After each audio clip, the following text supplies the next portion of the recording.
যখন কোন বান্দা সূরা ফাতিহার একটা করে আয়াত বলে আলহামদুলিল্লাহি রাব্বিল আলামিন, সঙ্গে সঙ্গে আল্লাহ জবাব দিয়ে বলেন হামিদানি আবদি, বান্দা তুই আমার প্রশংসা করলি।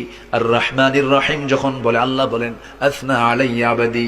মালিক ইয়াউমিদ্দিন যখন বলে আল্লাহ বলেন মাজ্জাদানি আবদি। এরপরে যখন বলে ইয়াকা না'বুদু ওয়া ইয়াকা নাস্তাঈন পর্যন্ত যখন বলে আল্লাহ বলেন বান্দারে তুই আমার কাছে কি চাস, প্রাণ খুলে চারে বান্দা।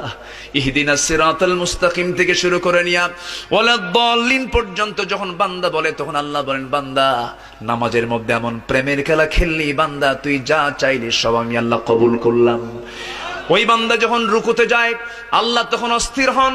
ওই বান্দা যখন সিজদায় যাওয়ার জন্য প্রস্তুতি নাই, সমস্ত ফেরেশতাকে ডাক দিয়ে বলেন ও ফেরেশতারা, এই বান্দাগুলো আমাকে দেখলো না, রাসূলকে দেখলো না, কোরআনকে দেখে হাদিসকে বিশ্বাস করে আমাকে খুশি করার জন্য তার সবচেয়ে সম্মানজনক জায়গা সিজদা আমাকে দেওয়ার জন্য, আমার তার মস্তক আমাকে দেওয়ার জন্য কিভাবে সঁপিয়ে দিচ্ছে।